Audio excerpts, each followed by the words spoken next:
Est-ce que nous pouvons parler de Roland Garros, les amis, puisque c'est l'un des meilleurs moments de l'année, l'été qui arrive, les révisions du pack pendant les matchs, on a tous des souvenirs de cette période, et aujourd'hui le choc tant attendu entre Rafael Nadal et Alexander Zverev pour le premier tour. C'est la rencontre que tout le monde attend. L'Espagnol va-t-il créer l'exploit? Parce que ce sera un exploit. Contre le numéro 4 mondial, il est, je ne sais, dans les profondeurs du classement, Rafael Nadal. Il y a de grandes chances que ce soit mon dernier Roland Garros, a déclaré samedi le roi Nadal. Est-ce que vous y serez? Est-ce que vous y serez? Peut-être que vous pouvez nous appeler si vous y êtes déjà. Appelez-nous, racontez-nous vos souvenirs du tournoi. Écoutons Novak Djokovic sur Europe 1. C'est bien pour ce tournoi, c'est bien pour le tennis qu'il est ici, il joue bien, il fait le mouvement bien sur le court. Donc on espère pour lui, pour le tournoi, que cette match va être peut-être le meilleur match de tournoi. Donc voilà, tous les deux joueurs sont très bons joueurs avec beaucoup de qualité. Zverev a gagné Rome, donc il est en très bonne forme.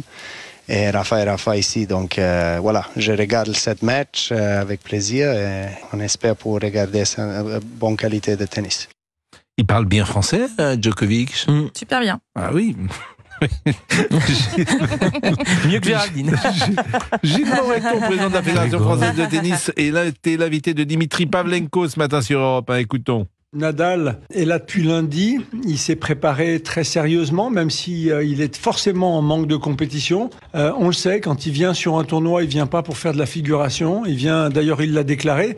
Maintenant, le tirage au sort lui a réservé un os, comme on dit au premier tour avec Zverev. C'est pas un tour facile pour démarrer. Et on peut imaginer qu'il y a un effet Nadal Roland Garros. Hein. C'est une histoire d'amour entre le stade, entre lui et sur le court central. Il a forcément des émotions et des énergies qu'il va aller récupérer. Et on va voir ce que ça va donner, mais faisons attention. Nadal est pas fini, il l'a dit. Il va jouer en tout cas à 200%, ça c'est une certitude. Je pense que tout le central, c'est dur d'ailleurs pour Zverev, mais tout le central, même Zverev, c'est dur pour lui parce que c'est un monstre et t'as pas envie d'abîmer un monstre, même si t'es Zverev, même si t'es son combattant cet après-midi.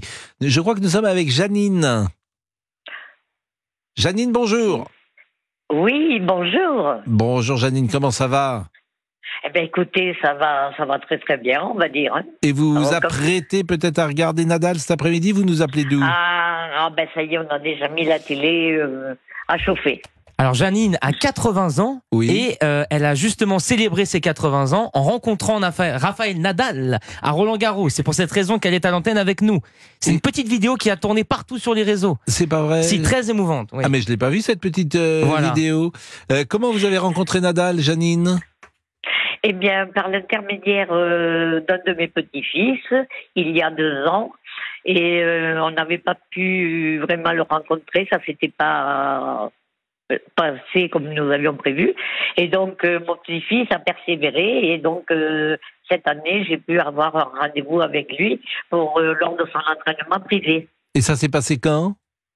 Et ça s'est passé avant-hier. Et vous avez eu un échange avec lui? Je parle pas un échange sur le court, bien sûr, mais un échange verbal? Oui, il se sentait des vestiaires pour s'entraîner. Et puis, donc, il est venu vers moi. Il a signé une balle qu'on m'avait procurée. Et très gentiment. Et puis, je lui ai dit que j'étais là pour lui parce que ça fait 10 ans que je suis son parcours. Et Dieu sait s'il est merveilleux. Donc, voilà, pour moi, c'est le plus attachant des tennisman. Voilà, des tennisman. Il est né le 3 juin 1986 à Majorque, en Espagne. Il mesure 1m85, il pèse 84 kilos. Et il est numéro 275e aujourd'hui au classement ATP. Donc effectivement, il est loin. Vous-même, vous êtes une passionnée de tennis? Ah oui, bien sûr, bien sûr. Et vous jouiez au tennis ou vous jouez encore? Non.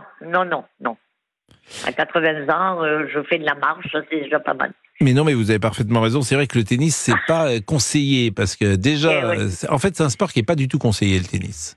Voilà. Pourquoi? Parce que c'est ce qu'on appelle, c'est pas un sport complet, comme on dit. C'est-à-dire déjà tu ne travailles qu'un côté, ton bras droit. Je ne sais pas si vous avez revu parfois des tennisman. C'était plus vrai dans le temps d'ailleurs qu'aujourd'hui. Villas, par exemple, avait un bras droit qui avait rien à voir avec son bras gauche. Voilà.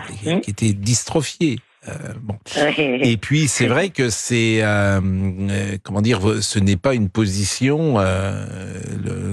T'es toujours tu ne travailles qu'un côté, quoi. C'est pas ce qu'on conseille forcément aux plus jeunes, paradoxalement. Quels sont vos joueurs préférés, Janine, à part Rafael Nadal? Oh ben Djokovic, il est pas mal. Et là, par exemple, pendant la quinzaine, vous allez regarder tous les jours le tournoi? Tous les jours, oui, à peu près. Bah écoutez, c'est sympa, moi je trouve. Et puis vous n'allez pas à Roland-Garros, malheureusement. Et non, maintenant pour l'instant non. Mais vous n'avez pas de place? Je n'ai pas. Ah ben non, j'ai pas de place justement, oui. Bah et oui. nous sommes radio officielle d'Europe 1, Monsieur Boubouk. Vous pouvez pas trouver des places pour Janine? Ah bah écoutez, je vais me renseigner. Bah, mais cette vidéo, non mais je vous promets, parce elle est où cette vidéo? Elle a énormément tourné. C'est voilà. Mais qui l'a mise en place cette vidéo? C'est le compte de Janine? Non, justement, alors je peux le dire, oui, c'est France Télé qui l'a mise en ligne. D'accord. Voilà. Et en partenariat avec Roland Garros, j'imagine. Et elle est très émouvante. Je vous invite à aller la regarder. Eh ben, vous auriez dû me la donner. Cette vidéo? Bah oui, vous m'auriez sûrement pas écouté, mais oui, j'aurais pu. Non, mais par exemple, au moment avant de recevoir Janine, par exemple, je l'aurais eu, ça aurait oui, c'est vrai, ça aurait été une bonne idée, exactement. Et merci à Janine, en tout cas, d'avoir témoigné. Qui aurait pu nourrir notre échange avec Janine. Bon, merci. Oh là là. Bon, Janine, on vous fait des bisous. Oui, ben si vous avez des places pour le deuxième tour, mais je pense que Monsieur Boubou qui va revenir vers vous, j'espère, et puis France Télévisions, France Télévisions, ils ont fait un peu de pub avec vous, ils peuvent bien vous inviter quand même. Ah ben oui, c'est sûr. Mais si Nadal est éliminé, vous voulez quand même des places, Janine? Bon. Oui, bien sûr. Une. Bon, nous on va deux. Oui, parce qu'on va pas tout seul généralement. Moi, voilà, oui, pas que tout seul. Voilà, j'irai avec vous. Moi, je vais à Roland Garros. J'ai prévu d'y aller. Ah bah oui, ça, oui, forcément. Je vais samedi. Et je vais également pour les finales. On a une belle vie, hein. Et sans nous. On est vite. Sans nous. Je ne souhaite pas être associé à vous. J'imagine que vous ne serez pas tout en haut du cours en plus, hein. J'aime être en haut du cours. Allez, la pause et Laurent Tessier, le débrief. Vous écoutez Pascal Freud de 11h à 13h sur Europe 1.